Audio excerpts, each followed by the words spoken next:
Hello and welcome to Pro Tour Honolulu. I'm Randy Buehler. I'm here with Brian David Marshall, and we are ready for the semifinals. We're going to start on the match between Kazuya Mitamura and Paul Reitzel. The Japanese player, Mitamura, has 100 lifetime pro points now. He's in his third top 8. There you get a good look at Paul Reitzel. He's been around the tour, kind of a Pro Tour occasional, was on the Gravy Train for a while, fell off, top 8 at a Grand Prix, got back on. I mean, he's been playing on and off on the Pro Tour much longer than Mitamura, since probably about 2001, but never had the breakthrough top 8 finish until now. I was talking to Paul Reitzel about Mitamura yesterday, and he said, yeah, you know, he just in the last 3 years since he started playing on the Pro Tour, he just crossed the 100-point threshold. And he's like, what? It took me 9 years to get 50 points. Yes. Mitamura has a red-green aggro deck. It's maybe not quite as fast as Mitamura would like it to be. A little light on the 2 drops, but still a fine, fine deck. Double stinger. Double stinger. It's got a quietest spike. I mean, if the game goes long, he can stitch that together for really good effect. Reitzel on the other side, also red-green. Touch of black, couple of Jund cards. Here comes Outlander. Outlander is a game 1 only card for Paul in this matchup. Sure. Protection for blue, certainly not relevant. It's nice to have 2 drops, though. You think I think he will take him out. He was saying he's so mana intensive. You know, CD and R&D lingo puts a lot of pressure on your mana base to be able to just to cast that guy on turn 2, even if you're base red-green. I think he's actually going to side it out for Breath of Malfagor. That's interesting. I heard the same thing, and it makes sense. I think it's pretty smart. Reitzel figures he can come out, he can blast him out of the water. Mitamura's got some big creatures in his deck to potentially stabilize, so being able to get for those last 5 over the top could be the difference. Now, Paul's plan this whole match is to get to 5 mana and play Mycolith. Again, unless Mitamura has that 2-card combo, he has no answers for it in his deck. Quietest spike on a stinger is the only way Paul can, only way Mitamura can kill a Michael off. Elvish Visionary is a pretty interesting card in Reitzel's deck. He's got 2 of them. And the way the draft played out, he went first pick Skeleton Eyes, second pick he got shipped a Michael off. So he's kind of green-red. He then picked up Hissing Iguana, or third. So the 4th pick is really the fork in the road for Paul's draft. There's an Elvish Visionary in the pack, and there's a Steward of Valoron in the pack. And he's looking at it. He's got no white cards. He knows that Kibble on his right is going Esper, so he's white, blue, black. And Reitzel figures, you know, I've got Iguana. Maybe I can get a Devour engine going on. I'm in red. I'm not in white right now. And he took Elvish Visionary over Steward of Valoron. And he figured he was going to get cut off on some of the white cards. Yeah, did not expect to get past white. Prefers a 2-color deck anyway, so to set himself up for red-green to go 2-color. I think it's right. I mean, in retrospect, we watched what happened in the draft, and Paul wound up shipping 2 different Knight of New Alara. He could have had a totally sick green-white deck with double Steward, double Knight of New Alara. Green-white splash red. He could have been green-white splash red and been just amazing. But I don't know how, you can't know that's coming, right? Sure. You have to be psychic to set it up that way. I think he was completely correct to try to be red-green.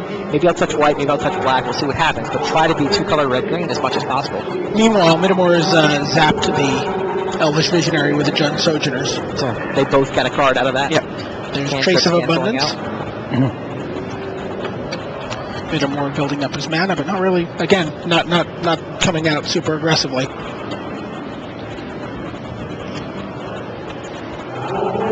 You think he was right? Do you like the Visionary pick there? I understand the Visionary pick there. That isn't the question that I asked. I like Steward of Valoron probably more than most people. More than most people do. There's a Dragon Fodder. Mycolith Fodder in this case. That's the other thing. The fact that he's got a Mycolith means Dragon Fodder is the kind of card he's looking for. All the more reason to go red-green, right? Mm-hmm. Cycle Deadshot Cyclops. Probably not very useful in this matchup. Other than as a 1-bot.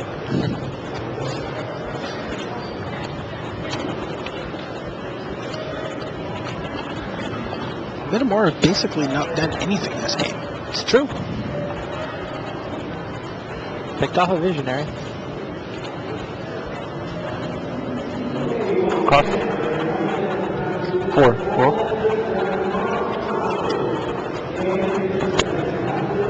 That's about to change.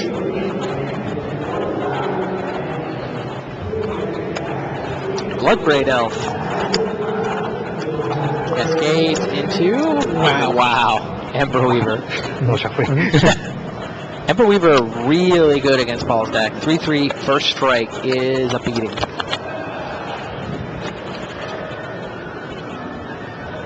But Paul's hand like he's got all the backlash. answers, and he's got Sangre last gasp. Yeah, and I think he might have a Colossal Might too if he wanted to take down the Bloodbraid? the Bloodbraid Elf. That doesn't sound right. If he wants to fight Bloodbraid, he double blocks here. Yep, doesn't care. That's fine. I think that's right. Yep. He wants to use his Colossal Might offensively. Get some trample damage in. I got a Blister Beetle. Does that do anything? I mean, he can attack Outlander into first striking Ember Weaver, but it kind of telegraphs. So doesn't want to telegraph the Colossal Might. He'd rather just use the removal spell. Clear path. Come in for 4.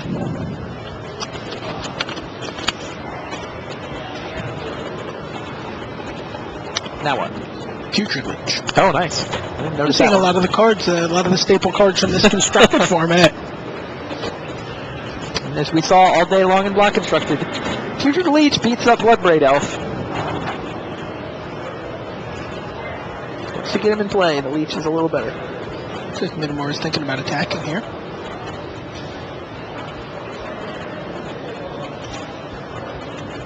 You block, right? You take this. You take this trade, this offer. Well, what kind of giant growthy stuff? Well, he doesn't have removal. So what does he see from Minimore in the way of? Looks like Paul's going to take it. What's he representing there? Let's study Minimore's deck list. Goblin Outlander and Rock's Brute for 4.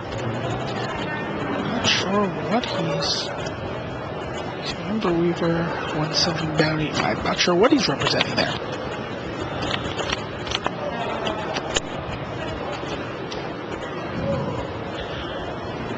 Maybe the Violent Outburst. How many hit? 4. Like I'm usually a fan of blocking. Let's just slog through the tricks. Yeah. I think it has to be. I think he was playing around Violent Outburst. Could be Blister Beetle. Sure. And Blister Beetle. That's the other play.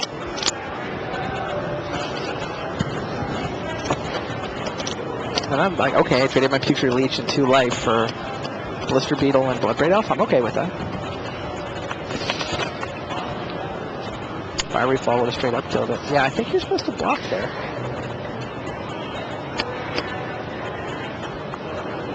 Sends the Putrid Leech into the gray zone. Gray Zone does not have the same ring to it. Red zone's entirely metaphorical now. I think so. Double block, the Brood and the Outlander, interesting. So even if he does have Colossal Might, Yep. they go 2 for 2. You can only get the Putrid Leech's toughness up to 6. Right. And Paul does, in fact, have Colossal Might. So, what do? Do you want to trade Colossal? If he uses the Colossal Might, he can kill them both. Yeah, he's fine. Just That looks right. sitting back. Looks right. Go. Oh, especially if you can Cavern Thoktar. Yep. How good is Cavern Thoktar in full block drafts, do you think? I mean, I don't like it very much. I don't either. Fine. It's sort of like it's like in the 20s, right, in terms of your cards. Yeah. Used to be really good, but... Ooh, there's a Jungle Jungle Weaver. Weaver. Colossal Might is going to be so good here. I mean, he's going to attack Thoktar, representing a trade with the Jungle Weaver. And in fact, Colossal Might is going to make it a blowout, right?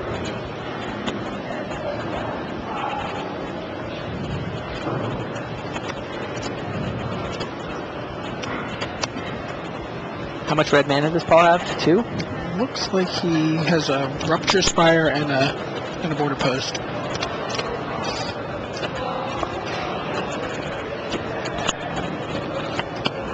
But his hands really look like he lost a fight with a sheet glass window. they do. His ankles are even worse. He said he was bleeding into his shoes. I believe it. Just a thought. Yeah. Now, Minamura knows, he's been trying to play around Colossal Might. He's been aware of it. So, yeah, he's going to line up multiple blockers. And Paul wishes he had another red mana. Right, if he had another red mana, he could actually just 2 for 1 here. But without the third red mana. And he gets up to 9. Gets them both, right? No. He's just going to pump. Right, it's yet another case where Minamura blocked so that Colossal Might couldn't really blow him out. Smart blocks from Minamura.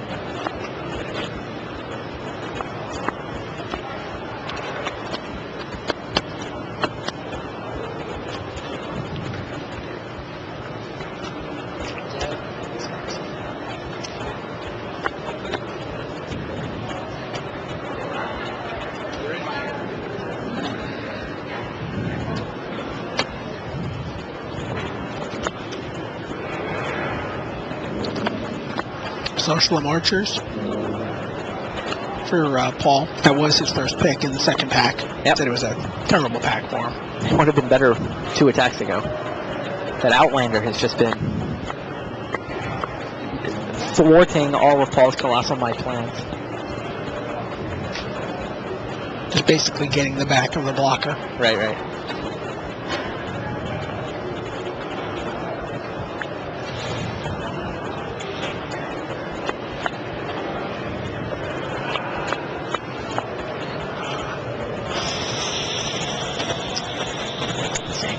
Black backlash from Minamura. Down go the Archers. And Kazuya goes on the offensive. 5 power worth of attackers. Paul does not have his Colossal Mana untapped.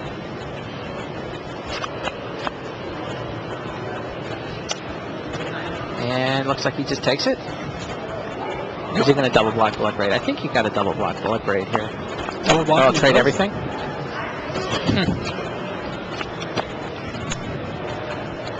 Carrying fresh. Who's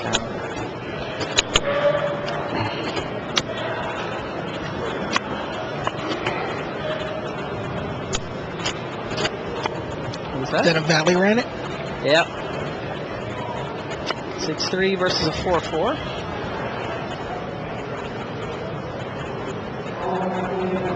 That'll regrow something if he Yep. goes to the grave. Seems like Kazuya's got to stay on defense, right? 12-12, he loses that race. There's a tapper. Naya Battle Mage, yeah. Paul's going to get in 1 attack. Naya Battle Mage is one of the only ways in his deck to turn on his Drum Hunter. Funny. How much white mana does he have? Just the trace? It looks like he has only the trace right now. He'll be burning for 1. Seems well worth it to tap a 6-3. Force Field. Right. Paul's got a brawl here, right? Worried about getting something coming back. Paul's hand, not very exciting. Does have the Colossal Might, but not quite. Actually, if he Colossal Mights and deals 10 damage, Minamura can only tap once. We should just Colossal Might and put him at 2. Or even better. That's way better. So, 4-6. Or goes down to 6. 6-3 lives to fight again. Right. And Minamura Deciding loses his what to graveyard 4.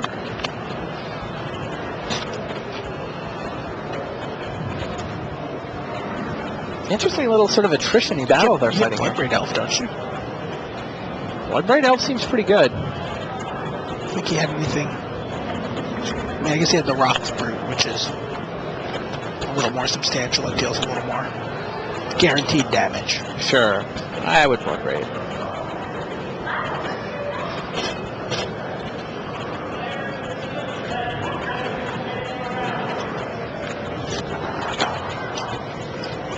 You watched Minamura play a lot in the feature match area this weekend. Yep. What did you think of how he was playing? He was being both good and lucky, which is kind of what it takes to put up a top eight. Isn't being lucky a byproduct of being good? We've talked about that a lot. Sure, but he was playing against good opponents. He had a couple clutch top decks. There's nothing wrong with that. Yeah. He did get back the Bloodbraid Elf. And here it is. Escalates it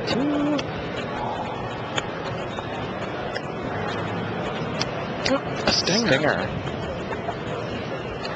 Now we just need the quietest spike.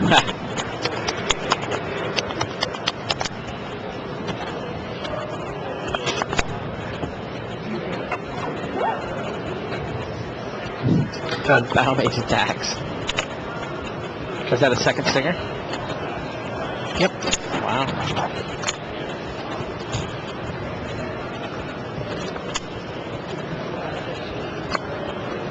Now what? Paul draws Mountain. Jump block. We want to trade with the Bloodbraid Elf. Yep. I think Paul should attack, though, before Battle Mage comes back online. He can't block, realistically. He's going to try to block. He gets to burn him for one, I guess. Jeez, Blister Beetle and a couple of pings. But crunch. Minamura comes over for 5. That's half Reitzel's life. And is that a Vengeful Rebirth? Oh, jeez. Scoop him up. Kazuya Mitamura takes game 1. That's 3 out of 5. But game 1 goes to Mitamura. Is that how you expected the game to play out? No, but I don't think it looked like Paul just sort of hit a little bit of a land glut there, yeah. Definitely didn't think that the stingers were going to be as impactful. And they didn't show up until the late turns. Meanwhile, on the back table, we have Conley Woods and Mikal Hebney. Near the end of game 1 over there as well. We will definitely get you an update as that game winds down. So how do you sideboard? Well, we know that Paul's taken out his. He said he was taking out his Outlander. We're talking about taking out the Might of Alara. And the Might of Alara, yeah. And then he was bringing in Breath of Malphagor, and I don't remember what the other card he said he was going to bring in was. Violent Outburst. Violent Outburst, you're right. In fact, it's the Violent Outburst is why he wants to take out the Might of Alara. Because he figures cascading that out is going to be pretty weak, potentially. Mitamura, on the other hand, doesn't have a ton of, he has Wandering Goblins, he doesn't have a lot of tools at his disposal out of his sideboard.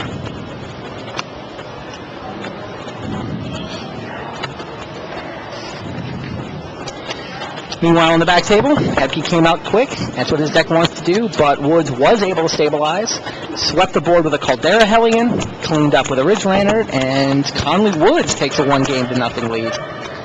Yeah, I'm curious to see what Mitamura may have done, what tinkering he may have done after sideboard. I just don't see a lot, or really anything that he wants to bring in. Makes sense.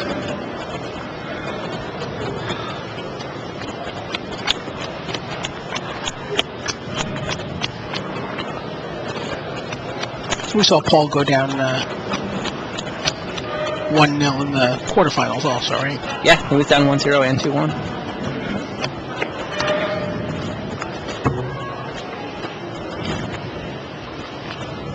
I think it's harder to play ahead or behind the top 8. I think I'd always rather be ahead. I know what you mean, but a lot of it depends on the individual person's psychology.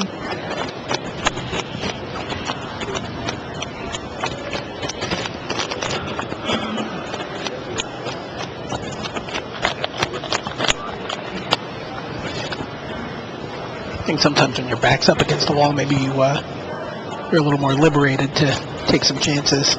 Yeah, maybe. They always, He'd rather be out, obviously. Nassif seems to live that way in the Swiss. Somehow he's always got 2 or 3 losses, like halfway through day 1. You think he's not going to be relevant to the tournament, and then he wins a bubble match to make day 2, and then 6 rounds later he's in the feature match area playing for top 8. It's like he spends his entire career at X and 3. You should look up that stat. Find out, how many matches did Gabriel Nassif have an X and 3 record? Go. You see Paul kept a hand. We see the sideboarded Breath of Malfagor there. Now we're looking at Mitamura's hand. Stinger, Beetle, Carriated. It looks like a Bloodbraid Elf. These are pretty similar decks.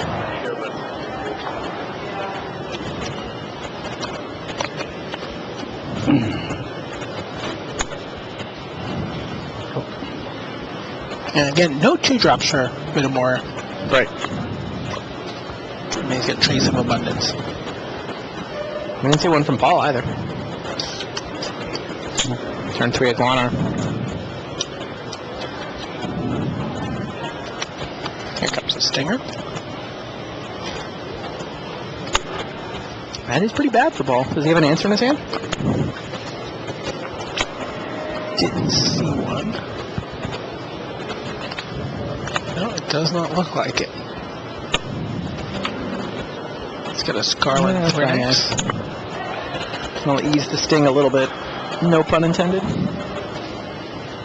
Maybe that pun should have been intended.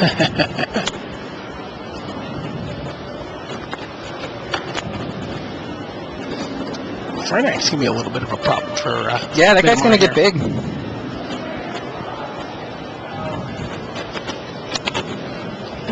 Bloodbraid into Battle Mage. Did you see the card there?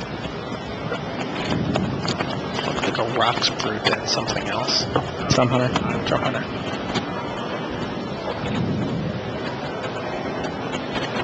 No white mana for the Battle Mage. I mean, really, the only way he has to use the Battle Mage, now that I'm actually looking at it, is the Trace of Abundance. Yeah, I mean, they're both red, green, touch black. It's very similar deck. Strictly offensive creature for him.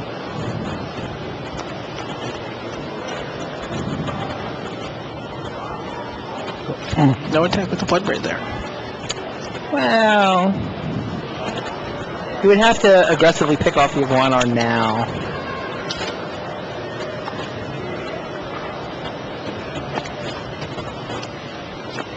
Which seems okay. Yeah, I don't know. And letting him untap, I mean, Colossal Might here is painful, right? Yeah, I don't know why Minamura didn't just kill the Iguanar on his turn. Well, he just played the... Really? No, right, he didn't. No, he played the Bloodbraid. Yeah, I'm not sure. Shoots it there. Or something. Coin. That was Paul's attack for the turn. Just have 10 minutes. Die. A die or a Looking coin. for a die or something to mark the Scarlet Phoenix. Oh, there we go. No. Too big. It's a 30-sided die. Go. Zarsalam Archers.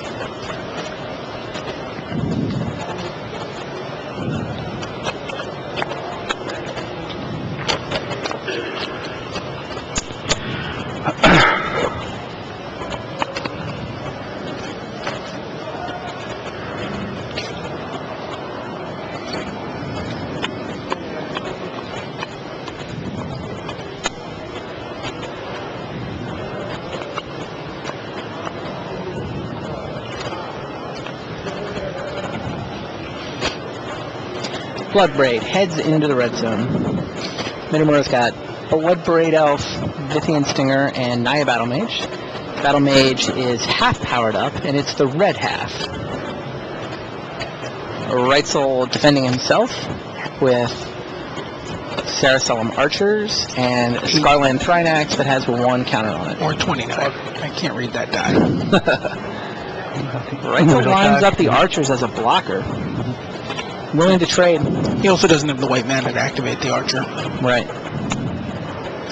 So Scarland Thrinax picks up counter number 2. It's now a 4/4.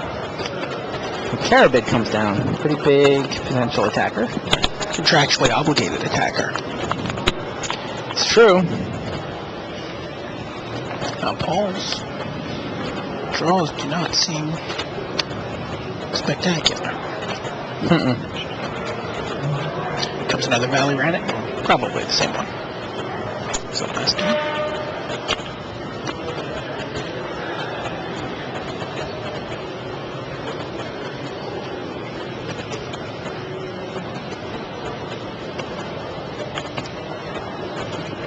Must attack. Just the obligatory 4/4. So you block here with Valley Ranit? Nope, just taking it.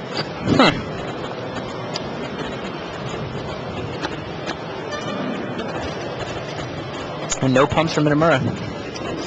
Do you just take that there if you're Paul? I mean, he's ahead on the board. He's ahead swinging back, right? How many ahead? 3. Ditch up Minotaur. Sorry about that. Now there's a 3/4 that can get to 5/4. Was there a dead shot Cyclops?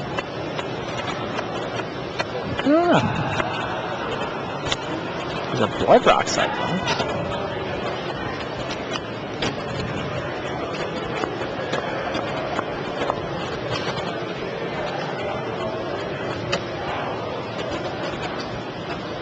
So Paul trying to figure out what to attack with. 4/4 Scarland Finax. 6/3 Valley Ranit. He's got the red end of the Battle Mage to contend with. Right, which means that the Minotaur can be 5/4. Big enough to trade with Scarland Finax. Big enough to trade with either creature. This is why I was thinking maybe you block with Valley Ranit, trade with the Carabid, get another counter. Oh, Paul's going aggro. Both creatures head for the red zone.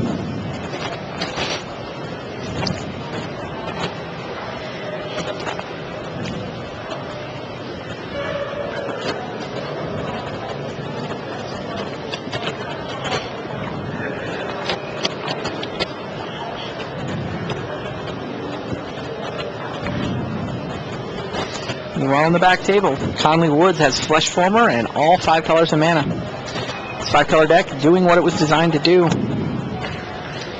Minamura lines up a pair of blocks. He's going to just take down both guys if he can. Hoping to take down both guys. Does Paul Reitzel have a trick? Violent Outburst. It's not actually all that exciting. Saw the Michaeloff go by? Michaeloff went by. Get the Visionary. That's interesting. Paul took the Violent Outburst in, taking out Might of Alara. Might of Alara there is way better. I wasn't in love with that sideboard plan. Like, why is Violent Outburst better than Might of Alara? I mean, I get that Might of Alara is worse if you're bringing in Violent Outburst, but why do you bring in Violent Outburst?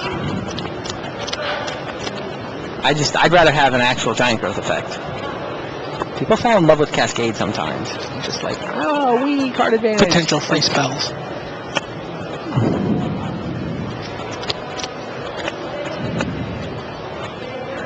Of course, right now the Violent Outburst represents more than just one extra card, because now... A Visionary gave him another card, sure.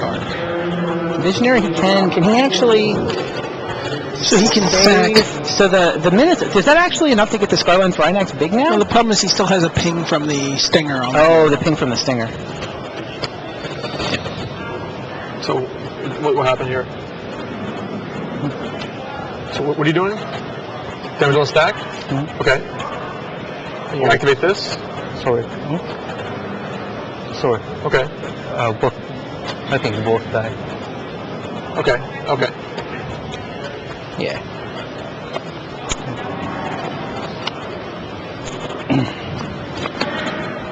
Paul trying to Go.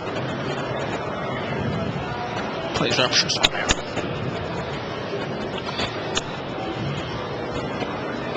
11.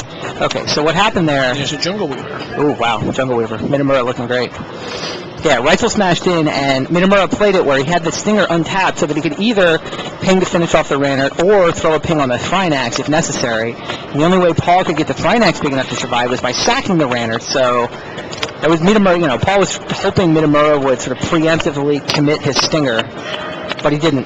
Played it right. Put the onus on Paul to start sacking creatures first, and there was just no way for Paul to manage the responses there. Skeletonize the stinger. He drew that Skeletonize off the Visionary, by the way. Still would rather have had Might of Alara. Blister Beetle takes out the zombie token. Wow, this is all Mitamura. Oh, there's a violent blowout outburst for you. You know my deck. So,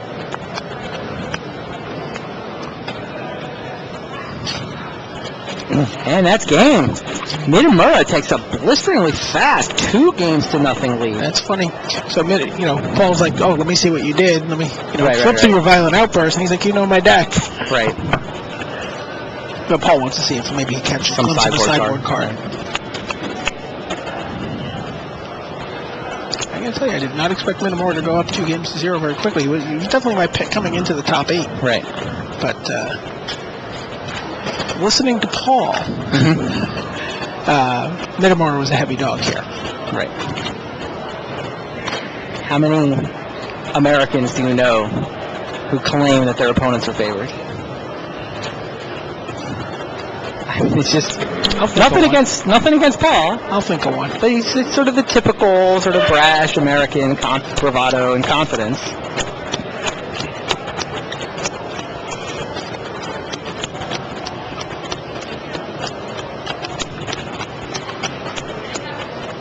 It's 5 Americans in this top 8 too, and they're all sort of kind of rooting for each other. Yeah. I'd like to keep this trophy here in the States. When two non-Americans, 2 Americans in the top 4, and they were leaving lunch. Someone said, obviously it's going to be With the 5 Americans, right? It's obviously going to be the 2 non-Americans in the top 8. And Paul Reitzel was like, not on my watch, and sort of stormed off confidently. Right.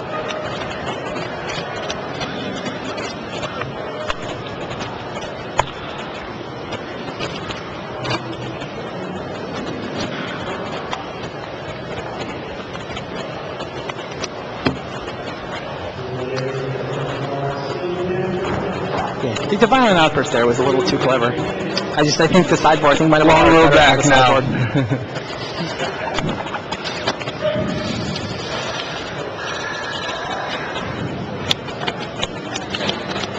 See, all the players have lays on for the top 8. Conley Woods was complaining that he got the itchy one.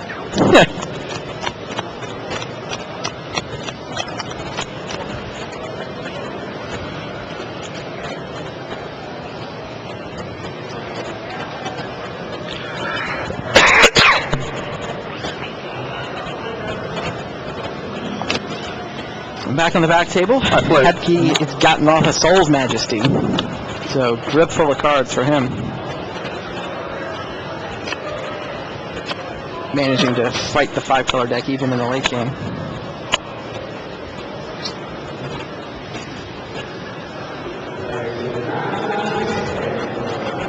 He's examining his hand. Keeps it. Go.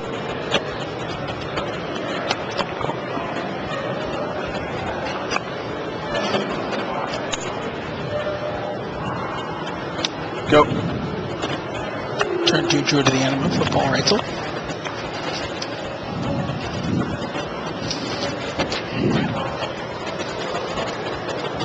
Now, he had his sideboard Breath of Malphegor also in his hand last game, right? We saw that in his opening grip. Yep. Kind of a dead card there. I like that move. I had no issue with Yeah. the breath. Maybe a 2-2 would have been better, but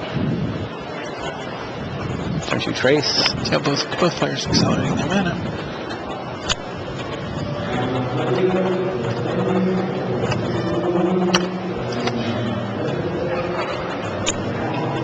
Attack with the Druid and hits Naglar.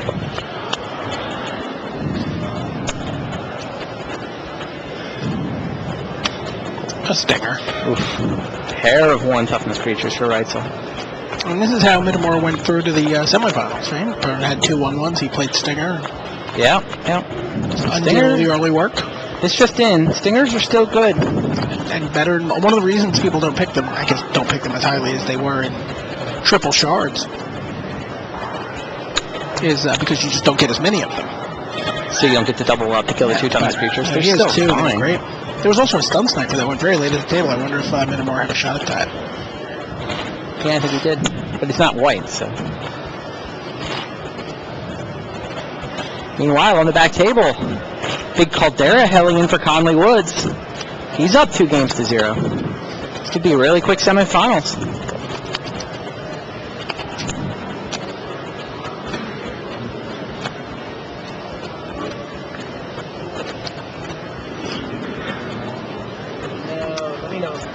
Starts getting a lot Minamore plays his 4-4, passes the turn. Decides to shoot the elf during upkeep. Yeah. Definitely don't want to let him have that mana. No reason. And he does it during upkeep because then even if there's a trick, why wouldn't you do it on his turn then? Yeah, I think I'd do it on my turn. I don't know.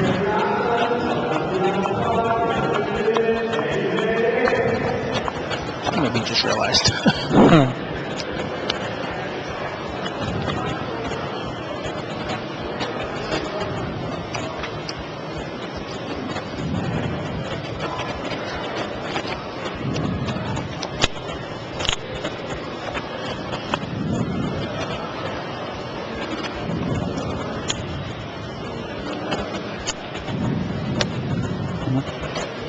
Dragon fodder. More 1/1s.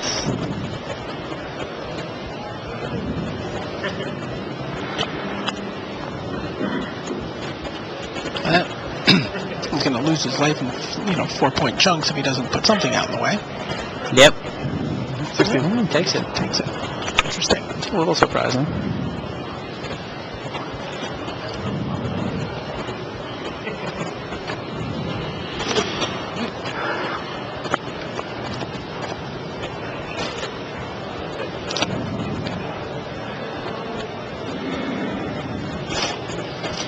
Minamore picks up the Hissing Iguana. Land cycles a Sylvan Bounty.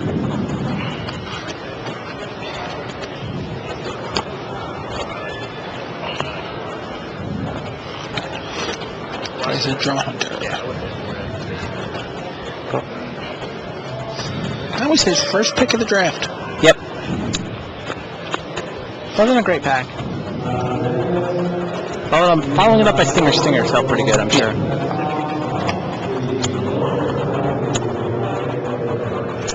Reitzel plays land 6. Big Kevin Faktar here.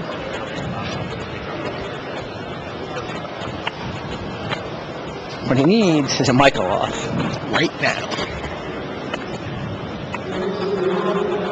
Yeah, he is That would give falling him an behind 8-8. in a hurry. It doesn't look good. Gets in a point. Not very exciting. Does have the Faktar. Oh, the quietest spike on Biffy and Stinger. Wow, that is the killer combo that Paul Reitzel was living in fear of. No, wow. This looks like it's a blowout.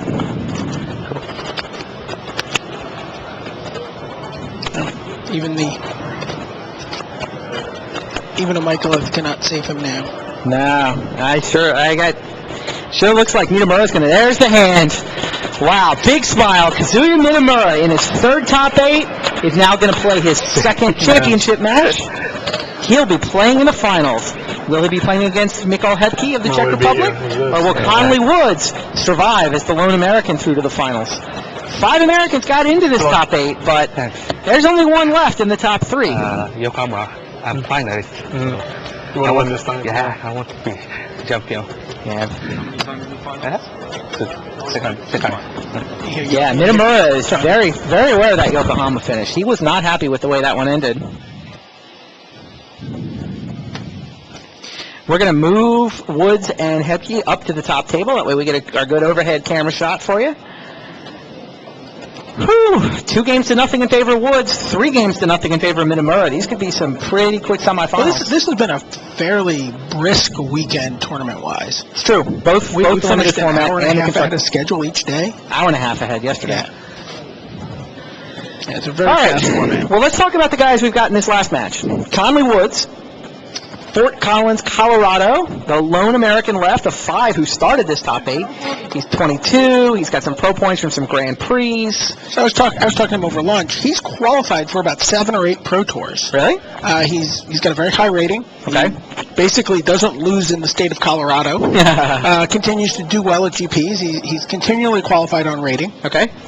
And has just not been able to travel. He's been qualified for a lot of the foreign pro tours. Okay. And really hasn't had because he's qualifying on rating, is not getting Oh, free he's not getting airfare. a free plane flight. So- Sure. So, yeah, PTQ winner this time, got the airfare, and here you go. He's a full-time student. This is the second time he's played on tour, with the first being Worlds last year. He does the MTG Cast podcast. Okay. Yeah, 6 Grand Prix money finishes is a pretty nice number. Yeah, writes a weekly Magic column, and is a really interesting rogue deck designer. He had the extended Geddon deck for the PTQ season. He qualified in New Mexico for this pro tour, playing with Thoughts of Ruin and Johnny Johnny Vengeant and Boom Bust. That's not a card you were seeing in extended. That's true. No, it was not. His opponent, Mikkel Hebke, 22, playing in his first Pro Tour ever. So these two guys, 3 Pro Tour finishes between them, appearances between them, 1 previous to this. Hebke is 22. He's also a student. He's from Prague in the Czech Republic. Qualified via Grand Prix Top 8. Right. That was in Rotterdam, I guess. Yeah, former member of the Czech national team as well. There's a lot of stuff going on this weekend other than the main event tournament itself. If you're in the site, there's often a huge crowd sort of in the middle of the floor, sort of between side events, between where the main event is, because there's a circle of Magic Online computers set up, and there's a Magic Online live series. Have you seen the prizes for this thing? It's unreal. Antoine Rowe was so excited to qualify for this. Yeah. He said it's better than a Grand Prix. Yeah, Magic Online Live Series. First place, $2,000, plus a complete premium set of online cards, presumably your choice of sets. Second place, $1,000 cash, and a complete non-premium set. Third and fourth, $500. Fifth through eighth, $250. Oh, and 36 boosters, 18 boosters. Right. So, bunch of product online, bunch of cash. Now, what giant elaborate qualifying series to get into this thing, and you have to. So the really difficult part about qualifying for this is getting up early enough to be online for one of the 8 spots in 4 different tournaments that fed this tournament. Yeah, I mean, the format here was pretty simple. They ran 8 booster drafts where the top 2 qualified. Magic Online booster drafts. Magic Online, right. So there's a circle of 8 computers. You're playing on Magic Online. And I mean, it's the marketing thing to sort of remind everybody that Magic Online exists and show people, what it's like to draft if they haven't had the chance. That's a lot of prize money. And if you're a good Magic player, basically, yeah, the trick was get in line because they put the tickets on sale an hour before, and I heard 4:30 this morning there were people lined up. The last qualifier was this morning. It might even be going on right now. And it was a line at 4:30. I mean, $25 to play for your share of $5,000? Sure. Why not hang out in line for a couple hours? Get ready for that. This is they're going to do the 8 championship today. That's going to happen. We'll actually be awarding the first prize during the award ceremony for the Pro Tour itself as well. It's going to happen again in Austin. Yes. It's going to happen again at Worlds, and I think at Gen Con. U.S. Nationals. U.S. Nationals. U.S. Nationals. If you guys want to come, you're going to get online for this. Gen Con, it's going to be PAX and Austin. The details are to be determined. But sure. This is supposed like to be 3 in the morning. Not to be fair, I was talking to Mike Gills, who's the guy running the thing, and I mean this was the first event they've done of that, and it was it's the learning event. Let's try it out. We'll see what happens. We'll see how long they're going to take, how hard it is, how the logistics work, and so they know more than 32 people are interested in signing up for this thing. So they'll take a look at the schedule. They'll try to figure out.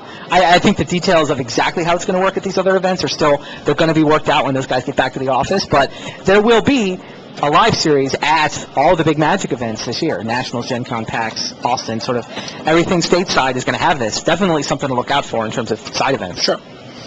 How do you like your new sneakers? That is another thing well worth talking about. Risewear is having a shoe design contest. You were wearing them, right? You don't have them on right now. I don't have them on right now. All right, so it's a company out of Portland, I believe, and the idea is that they crowdsource sneaker designs. So you go to the website, there's a contest right now, and basically the idea is take a bunch of magic imagery and design shoes, and then whoever wins the contest, they will produce those shoes, they will sell those shoes, and if you win the design contest, you get $1,000 and an uncut sheet of foils. And there's, I guess, some magic art assets you get to work with. Right. Yeah, Wizards actually already gave the company a bunch of art assets, so they put together prototype shoes, and you saw, I think there were, 100 pairs of the prototypes. It's like Gravestorm, sort of a pink zombie thing. I don't know if they had any actual Magic players involved. I mean, they're still kind of cool. They're very cool. I like them. I'm happy to wear pink shoes. Fair enough. You enjoy. Yeah, they do look pretty cool. June 16th is when the contest ends. So apparently they've gotten a pretty great response to that so far. Really? I hear there's a lot of submissions in already. I why not? Glenn talking about it earlier today. If you've got any artistic sensibilities, you get a bunch of art images, you can win $1,000. So that's going on. And then the third thing that's going on around here this weekend that's sort of separate from the main event itself is Duels of the Planeswalkers. On display, there's an Xbox set up sort of outside the feature match arena. That game now does have a release date. It comes out June 17th. That's also known as a week from Wednesday. So a week from Wednesday, Duels of the Planeswalkers is available. 800 Microsoft points, which works out to be about $10. And the thing is, there's a redemption code. I don't know how many people realize this, but if you buy Duels of the Planeswalkers for your Xbox, you get a redemption code that you can send in for an alternate art foil Garrick. Yeah, which looks awesome too. Wizards will just mail you a foil Garrick if you spend $10 on Duels of the Planeswalkers. So, I mean, foil Garrick for $10 seems like a pretty reasonable deal straight up. Oh, by the way, you get this whole video game to go with it. So, lots of stuff going on. It's a cool-looking game, too. I mean, if you've gotten a look at it, the thing looks really sharp. Looks like our players are now ready, so we're going to go back to the semifinals. It's going to be Conley Woods and Michael Hebke finding out who will play Kazuya Minamura in the championship match. I only had one mountain, that's why I had to cycle. All right. There you get a look at the semifinalists. Conley Woods leads 2-0. Conley Woods is on the right of your screen. He's got the coat. He's got the 5-color control deck, sporting a Caldera Hellion and a Lavalanche. I heard him describe his deck as one kiss of the Amisha away from being perfect. He likes 5-color. I mean, he doesn't force it zealously, but, I mean, if it's there, he's moving in. He sort of starts out sort of maybe Grixis, maybe Esper, but happy to switch into 5-color control. Got the signs here there and went that way. Michael Hebke has a Bant deck. He sat down trying to force blue-white aggro, first picked a Death Duelist. Got a decent collection of, it's maybe a little more 3-colorish than he set out to draft, right? His mana base is 5/5/4, so pretty evenly spread, but, good solid aggressive, white, green, and blue weenies. Some tricks. I know you do. Has not been able to keep up with the card quality of Conley Woods, though. No, he was really nervous. He felt that Conley had a mulligan to 5 against him. Right. Well, I mean, I think his game is win before Conley can stitch his mana base together. Right. You see Conley 2 mana for Armillary Sphere. They're both mountains, so it may take Conley Woods a turn or two to put his mana together, and Hebke just needs to go creature, and smash him before Woods can get to his expensive stuff. But talking to him before the semifinals, he was very nervous about going creature. Oh, there's the Armillary Sphere with Band Charm. Absolutely. Very nervous about Branching Bolt. I think you just have to... Perhaps a little too much, though. I don't know. But. You can't live in fear of that. Okay, so now here comes Panorama. So Woods is still sitting on 1 land. He's going to be able to Panorama for a second one. But, yeah, Band Charm on the Armillary Sphere, pretty tight, smart play there from Michael Hebke. All right, Death Duelist is in Hebke's hand. Right, which turns on his Hush Blade. Turns on the Hush Blade. Now he gets to attack for 3. Yeah, I feel like Branching Bolt, sure, it can hurt him, but Caldera Hellion can kill him, and Lava Land can kill him. And he was worried about all. If you slow play and try to play around those cards, you just give him time to draw any one of them. So I think you can't win if he draws mana and bombs. And he seems to have gotten the message loud and clear. He dumped down a Death Duelist and a Court Homunculus this turn. Yeah, just charge. Come out, smash him as fast as you can, look up and hope you dealt 20. I think that's how Hebke's supposed to play this, and it does seem to be, like you say, exactly the way he's playing this game. Yeah, we didn't get to watch the first two games, but our man on the floor, Rich Hagon, says that's how he played the first couple as well. It just didn't work. I'm sure you have an exalted guy in hand. So what are you going to do? Woods has a couple more mountains in his hand. He does have the Caldera Hellion, but wow. So doesn't look like it's going to work this game either. Gaming Minotaur comes down. That'll potentially block either the Duelist or the Court Homunculus. Also potentially keeps the Hellion around as a 4/4. Yeah, you just take this, right? Take this. He's already at 15.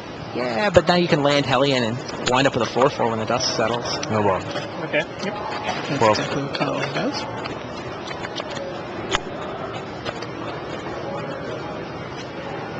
Go. What's that? Yeah, Chitari Screecher. Gotta try. And he's looking over going, ah! Oh, shakes his head. Oh, no. Yeah, I think they played it right. Last thing standing is a 4/4 Hellion. Played it right, but it's a 5-color deck. Can get its mana and get to its bombs. This is why people are so in love with drafting 5-color. And Caldera Hellions in general. Sure, that's a good one. Crystallization turns off the 4/4.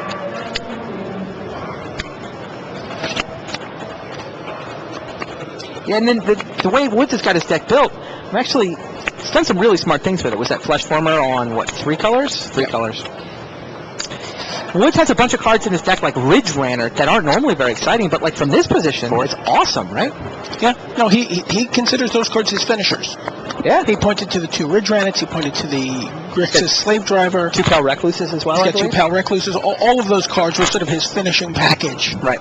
Along with When you think about it, there's, 4 or 5 different giant cycling monsters where early in the game, they can participate in the whole, hey, go get my mana portion of the festivities. Late in the game, they're pretty big. I thought one of the interesting things that Conley did while building his deck is one of the last card choices he made was he really wanted to play with Trace of Abundance. And it gives him all 5 colors. Right. But it's a base green and then red-white hybrid 18. Right. enchantment. And he really felt like he had to bend his mana base to accommodate that green. There's only like 2 green cards in his deck, There's only right? 2 green cards. He had 2 Pal Recluses, but again, he wants to be able to get a plains with those. He doesn't necessarily want to have to get the forest. And in the end, he decided to cut that card and play a cycler, which he sort of called quasi-mana fixing. Sure. He's like, I'll just play a cycler, not a land cycler, but... So that's where the second Ridge Runner came in? No, that's where the Volcanic Submersion came in. Oh, nice. So that was the last card that went into his deck, and that's a card that carried him through into the semifinals. It was against so Kibler. good against Kibler. He won game 1 entirely on the strength of Volcanic Submersion targeting a border post. Right. Took away Kibler's blue mana. And taking a Scepter of Dominance another 2 times Right. was key. Smart. Yeah, I've been really impressed with Conley all day today. He now has his domain online with that border post. Oh yeah, that's the blue. So Flesh Former's going to start eating things.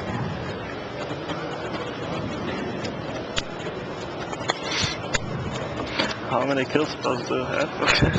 You saw my deck list. Cards? 4. I mean on your hand. Oh. 4 of them. 4 of them. Yeah, that's bad. Conley Woods up 2 games to 0. He's already swept the board with Caldera Hellion. 8. Wave Skimmer Raven comes down. Attack for 3. Attack for 2 with my Attack for frontline sage. 9. Ah. Excuse me.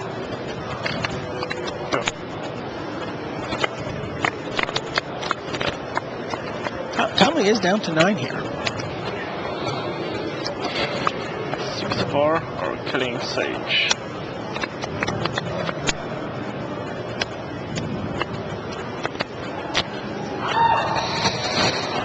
Attack with Flesh Former here. Nope, just pick off the sage. Pick off the 12. sage. Yeah. Get out for 4. Go ahead. 12 to 9. Wave Skimmer comes over for 3, right? Yep. Maybe. Worm. More? 6 mana. What is that? Enlisted Worm. Real good. Flips a Cormorant. Wow. This game has changed dramatically. Enlisted Worm is good. Time to launch. Definitely one of the best uncommons in a very powerful set.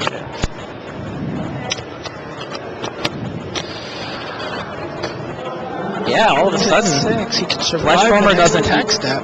Flesh Former doesn't eat any of those. Avalanche is not for enough, is it? Like an Avalanche for 5 right now. Yeah, that would get the job done. Charge 1. Even branching bolt's not quite good enough. I don't think it doesn't have redundant green mana, does it?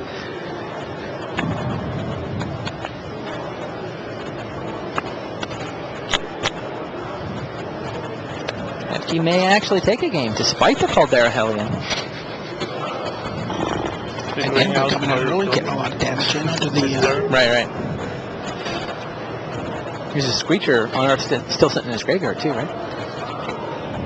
Oh, yeah, there is. So he's got lethal on the board right now. Yep. I mean, Flesh Former can pick off the Screecher, but that is not exactly the way Conley wants to spend his time. Looks like Conley does it with Grixis Charm, but he can't... he's not going to be able to do... Yeah, he needs to do 2 things. I mean, you saw Enlisted Worm, Cascading Cormorant. He needs to sort of respond by doing 2 things of his own. Attacks with the Flesh Former. It's interesting. I like it. Blockers. Should Hebke block? Hebke's on 12. I don't think you're supposed to block here. Conley is rooting for a block, but...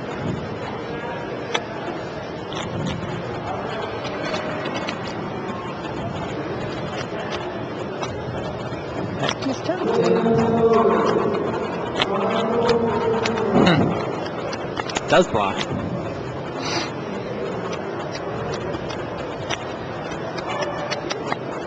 So, can he spend 5 and then still have Grixis Charm mana? No. He can. Yeah, it looks like it was a bluff. Go ahead. Funny. Looks like that was just a bluff.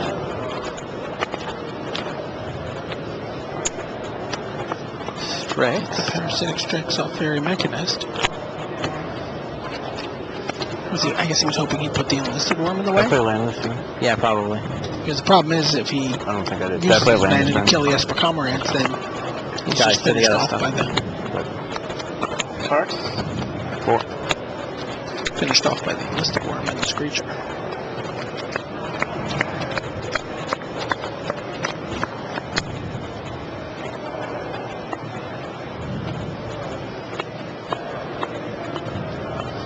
Draw 5 cards off my Enlisted Worm. His Majesty. I think this is just get Screecher back. Check. Like, alright, I can't figure out how you can answer all of these, so yeah. Michael Hebke A well-timed crystallization. got one on the board. Woods now up 2 games to 1. Hebke's still got a long road back, but it's on the scoreboard, starting to feel a little bit better. Yeah, Woods explains that he said I needed you to block with Enlisted Worm. Right. We've had that worm every game. Well, tell me about it. Red, big, Hellion. Yeah, Hebke's still worried about this matchup.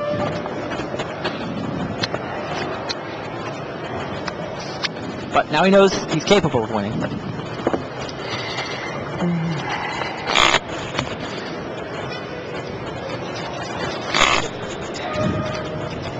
I'll play. How do you think these 2 decks stack up against Mitamoras?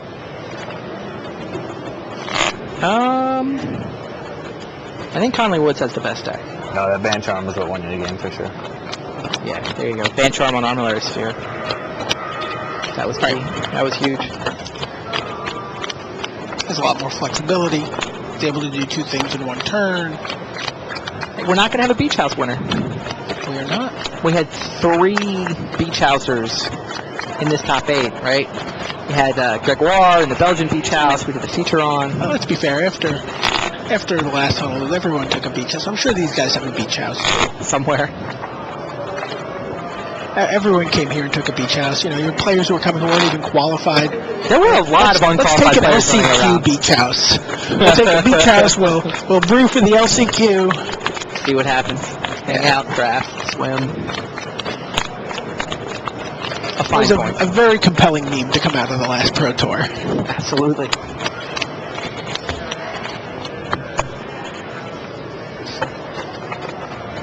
That frontline stage getting in for 2 really was made a big deal in this game. It was very close. You know, Woods hasn't lost a draft match all weekend. Yeah, neither has Mitamura. That's true. Minamura's 8-0, and Woods is 7-0. Were they the only 2 undefeated drafters, or was there a No, third? Tom Woods was the third. Woods was the undefeated. third 6-0 drafter who made the top 8. Tom Ross.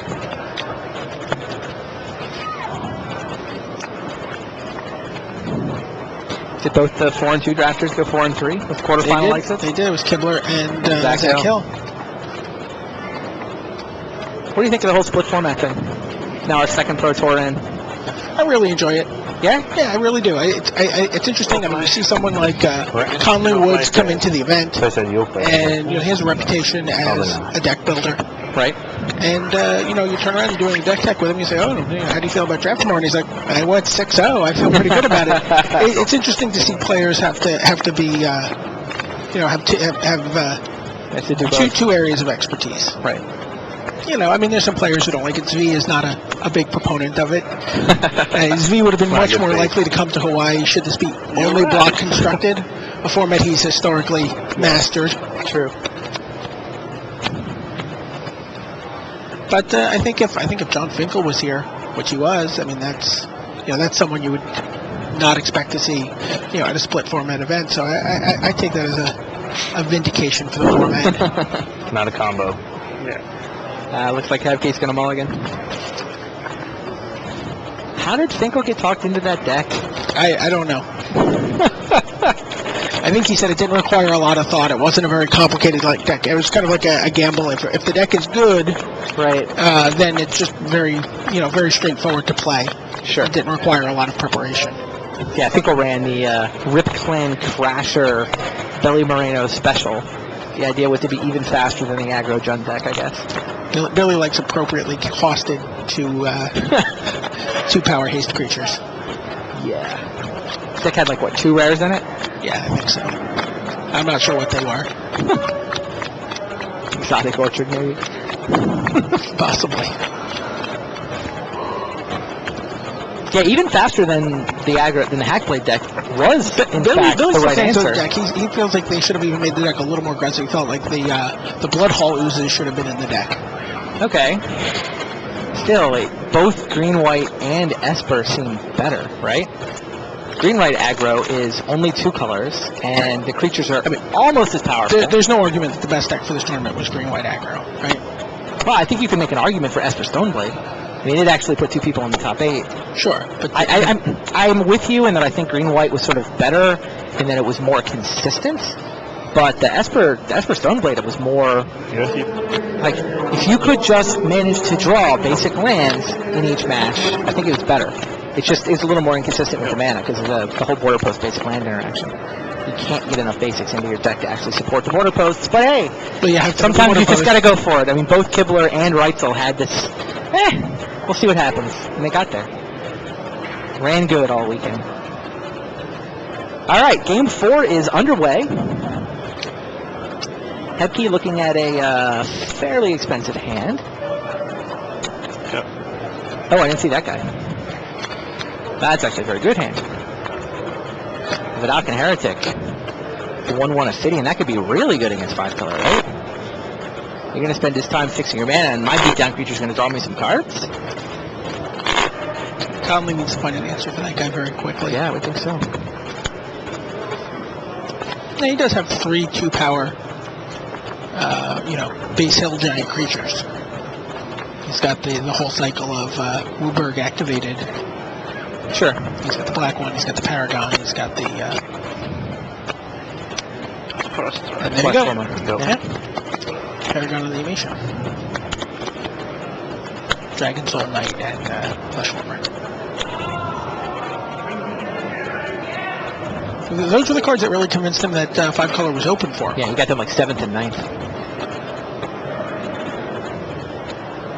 This smells like crystallization. Yep. 19. So your blocker, hit you with my Ophidian. Pretty exciting if you can get an exalted creature on the board. Yeah. If you draw cards equal to the amount of damage that card deals. Wow. Right? Check. I don't think so. No? Oh, no, that's the draw Cold card. Eye Selkie. I have both of them in my Elder Dragon Highlander decks. I think I'm confusing the... No, just draw a card. That's all. Just one extra card. There's a Canyon Minotaur. Hepke's got Screecher, I will Wave block. Looking Skimmer. for Cormorants. Yeah, I know. I'm thinking about Helions. Who plays with that guy? Too bad. Yeah, it's a handful of creatures and it's a good curve. But I'm sure you haven't listed one for the 4th time. Conley, you're not allowed to be bitter. You opened Lava Lanch and Caldera Hellion.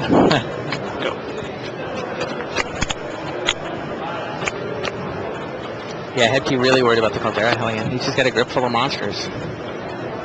That's all his deck actually does, right? Yeah. Only the 3 lands is his real issue. Not yet. No reason to yet. You don't have anything over there. Go ahead. No reason? No. Ooh. I am scared.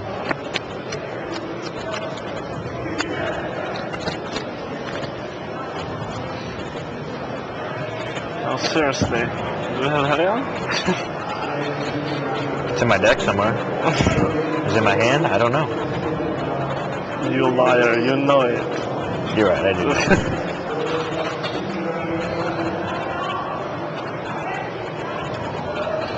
This time it's just Lava Land, so don't worry.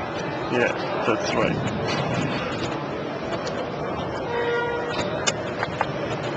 Ether Cast. Okay.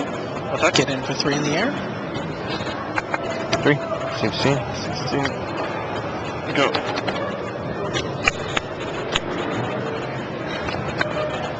Still no 4th land for Hepke.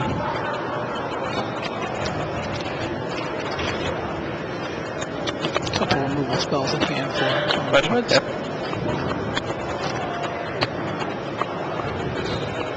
And you use a removal spell on the Cathari's creature here?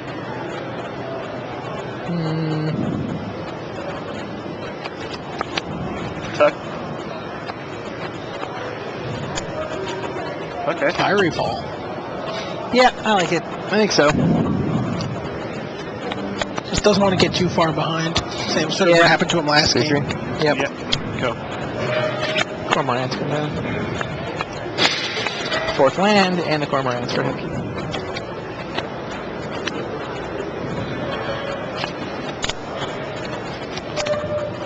Cards. 3. Okay. Go. That border post will let Conley play his Grixis Charm next turn.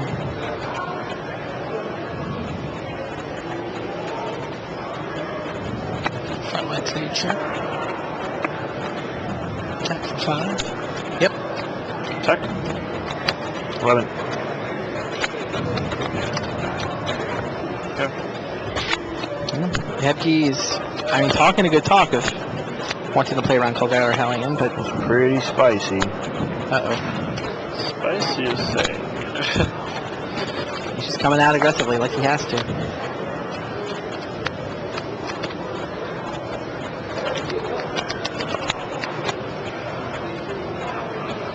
Is it Volcanic Submersion? It is. Pretty spicy is right. Volcanic Submersion. Let's go for Cormorants, right? Cards. Yeah, absolutely. 4. What else has he got there? He's got a Grixis Charm, a Firefield Ogre, and a Ridge Reddit. Yeah. Blow up the Cormorants. He can play out another threat. Well, he'll still be able to get in for 3 with his Ethercast Knight.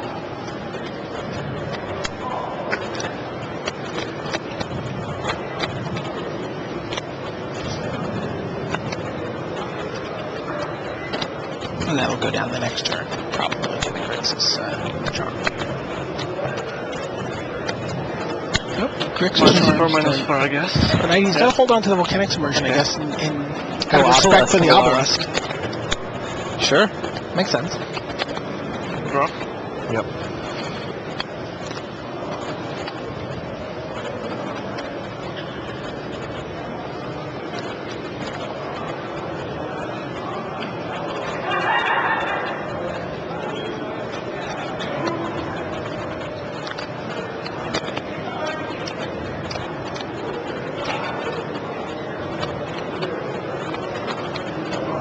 Some more looting. So I'll do that. This obelisk in the double waves camera and a messenger falcon in Hefty's hand. The grip full of gas. Really needs land, though. Discards Courtham on kills. Courier's capsule Your likely land? to be the play. No.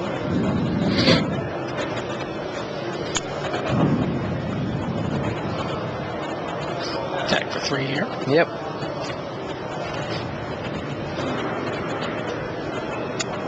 Eight. No.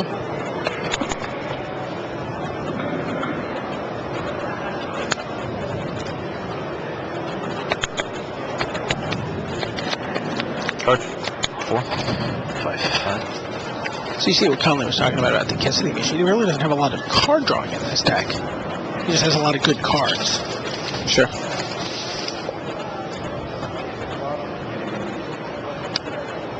Yep. Courier's capsule from Hefty.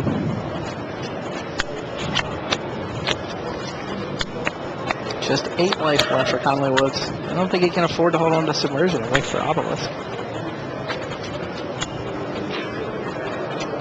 If he didn't draw something better, I think he's got to use the Submersion. Meanwhile, I was surprised he he's going didn't to lose the cycle long game. I was surprised he didn't cycle the Ridgeran up there, actually. Well, he could just play that. Maybe that's actually the right thing. It trades with Sure. 1-3. I know it beats it up, right? Yeah, it eats it. Cortex. Okay.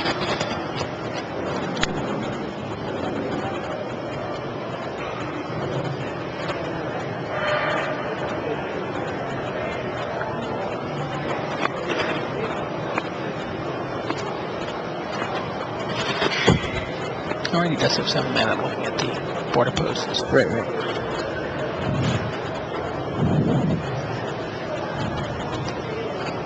He's thinking about jumping in, but chooses Okay. not to. Right. Yeah, seems right. And that's why we didn't see it. Sure. Okay. There's Yep, Random. Ridge Runner.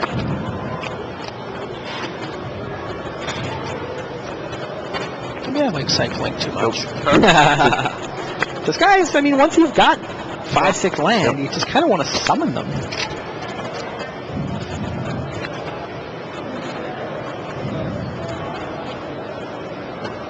You can see Pro Tour photographer Craig Gibson there in the shot. This guy takes all the great pictures for the coverage.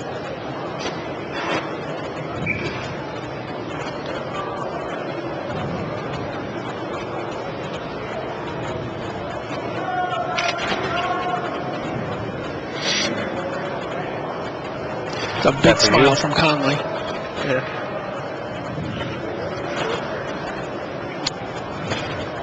Hey, a 5th land. Yeah, we're going to see a 2/4 flyer. They can also loot and capsule, but... Or they can Messenger Falcon and loot. 2-4. That's right. Your turn. Yeah, a lot of options there. Now that he's up to 5 lands, he's still got plenty of gas in his hand. Now, I don't mind with Helios.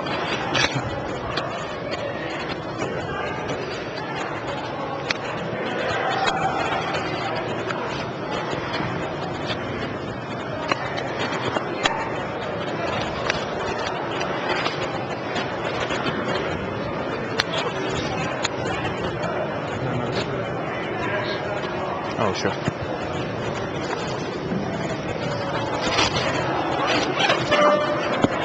Now what's Conley Woods up to?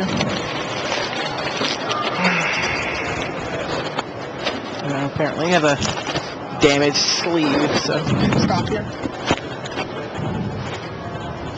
Meanwhile, there's 5 mana They in his give pool. you protect first, and What? then they give you protect first, and then they want you to, I don't know what.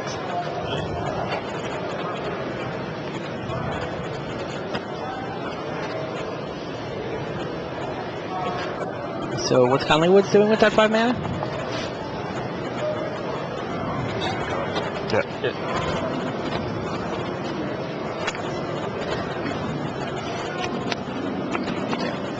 He's submerging. Oh, close up the Seaside Citadel.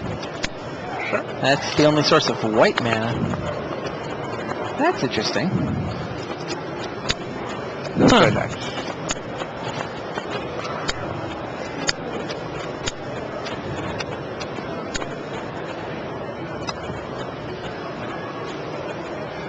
And smash with the 6/4.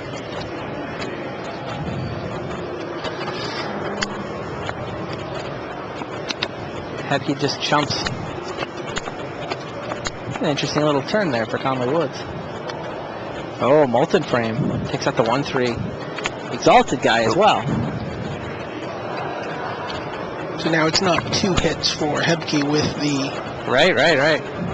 Wave Skimmer. No, it still is. Still 4. Oh, the frontline Sage is still there, yeah? Yeah, it's still 4 in the air. Just got it from 4 to 5. Yeah, Hepke needs an answer. He's trying his best to put up an offense, but he's got 9 power. Yeah, this race is very much on Hepke's side. Hepke has a chump blocker, and Hepke's got ahead in the race anyway. Caldera Hellion will Not kill Wave Skimmer either. not quite do it.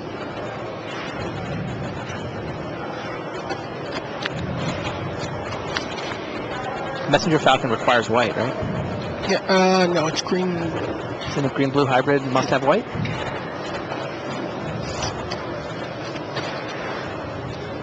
Let's take a look. Oh, it is, yeah. It must have white. So the Falcon has been turned off.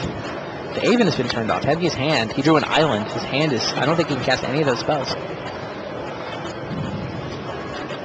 But still in a position to win in 2 turns. Right. I mean, Force at game 5. It's going to crack the capsule. yeah, seems like you crack capsule. Now, Avalanche would be big enough. Yeah, Avalanche is It would be lethal, I believe.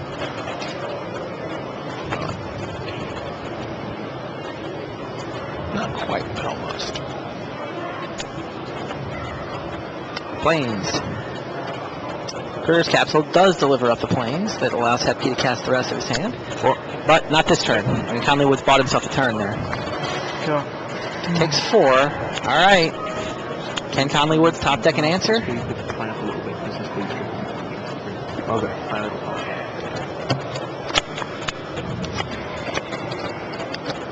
Did not get to see what he drew. Oh, Pale Recluse. Yes, in fact, he did draw up an answer. Cortex. Smashy, smashy. 6/4 and a 3/3. Can't. There's no way Hepke can chump here. He needs to preserve Wave Skimmer. Well, he knows he has as 4 another power. Wave Skimmer in hand. So that would get him to the 4. Good point. So he could chump block here. Just commits him to playing Wave Skimmer and then attacking next turn.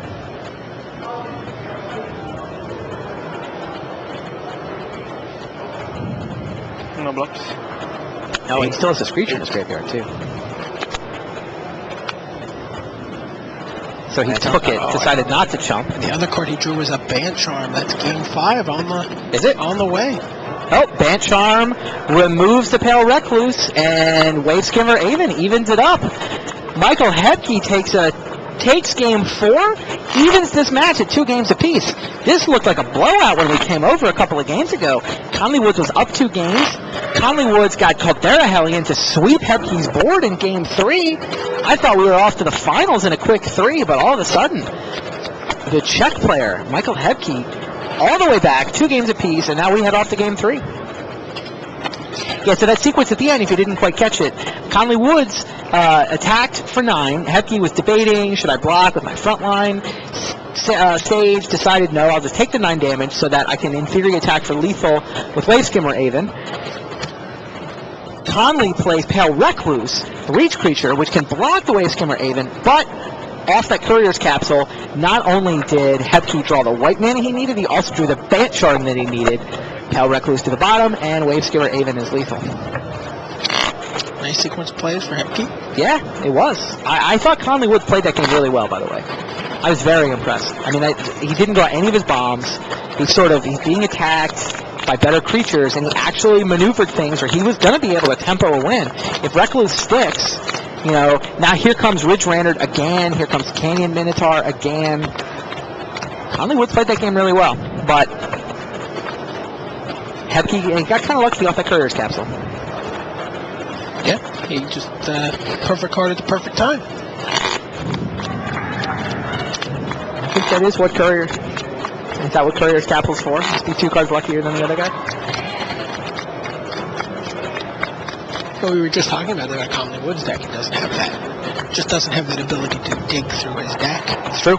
He has to cycle cards that he's also hoping to use as, finishers later in the game.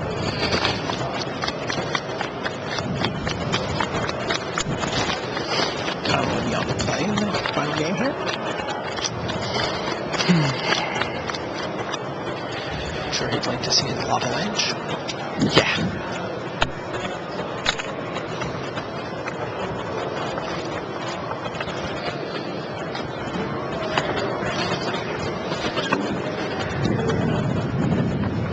So who do you like in Game 3? Yeah, I still have to like the deck with all the opportunities for multiple for ones. Lava Lanch, Caldera Hellion. Yeah, You like that deck? I do. It's fair. Gets to play first, which helps. Gets that extra sort of a half a turn to stitch his mana together.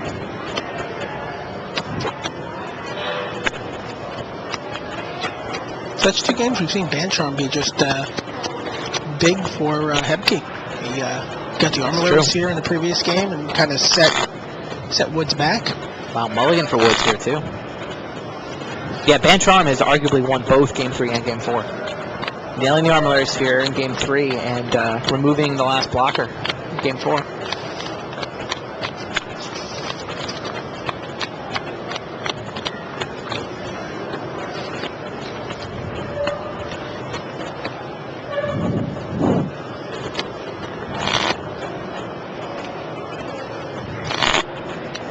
A lot of men in Conley's deck is playing 16 lands, 2 border posts, multiple land cyclers.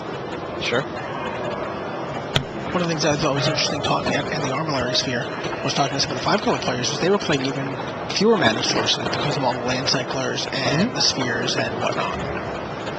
Yeah, and I'm still not sure I entirely understand how to count all that. You just count border post as a land, right? Right, absolutely. But then Armillary Sphere is what? Is it a land? Is it like half a land? How much do you count the land cyclers as? I usually wind up with... I don't count. I mean, the land You just don't count them because you'd rather I summon just them. treat them as spells, yeah. I think that's right. Woods is going down to 5 in Game 5. Conley Woods going down to 5. Hebke's starting to get a little bit of a smile on his face. So yeah, and MasterCard win a finals game on 4 cards in Seattle this past weekend. Yeah. Of course, he was able to mulligan to Gaddock Teague against that with multiple broken emissions in its hand. Really? It's not on sleeves. It's a high quality material. Player of the Year race actually tightened up this weekend somehow. Came into it, LSV had a 3-point lead over Gabe Nassif and was it 8 or 9 over Handful of points, over Saito. So Nassif finished top 24. LSV finished 48th. Nassif picked up 2 points on it. Multiplied. It's now a 1-point race. LSV has a 1-point lead over Gabriel Did they Nassif. both pull away from Saito, or Saito just kept pace? Saito basically kept pace with LSV. So Nassif was, I guess, the big winner. I mean, 2 points is not a ton of points in this race, but Nassif made up a little bit of ground on LSV. Saito basically treaded water. Twitter's become, by the way, just going back to the Twitter feed. Yeah. After the events, the Magic Pro Tour Twitter feed has been updating the Player of the Year race. Mm-hmm. So the Monday after Seattle, the first Twitter was, the updated point totals. Sure. So that's kind of cool. If you're not signed up for to follow Magic Pro Tour on Twitter, probably should do that now, and Yeah. the MTG as well. Definitely. 5 cards for Conley Woods. How are these 5? He says sure. I don't even think Hebke had looked at his grip yet. Help me out a little bit? Keep. Oh, he's supposed to help me out. Hebke's got a decent draw. Go. Seaside Citadel.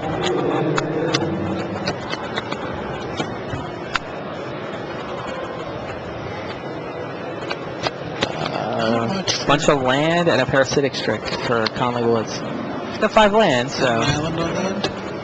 Yeah. But here's Hushblade.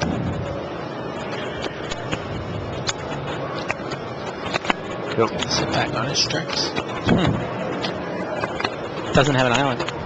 What's wrong?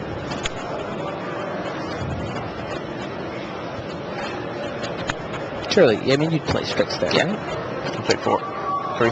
There's the multicolor guy. Death Duelist powers up the blade. 17. Yep. Wow, and Homunculus. Jeez. Land cycles to Recluse. Into a forest, presumably. But he was staring across at 6 power worth of creatures. I mean, this is where 5 color has trouble. 7 power. No, he doesn't have an artifact. He has 7 power. This is where 5 color has trouble with a full grip of cards, right? Although interesting, a lot of lands for 1 wipes the board. Right? Gets the Death Duelist, which shrinks the Hushblade. A lot of lands for 1 would get the job done. Yep. Canyon Minotaur. Not quite a lot of lands for 1. What a big stop sign for the time being. Still attacks with the blade.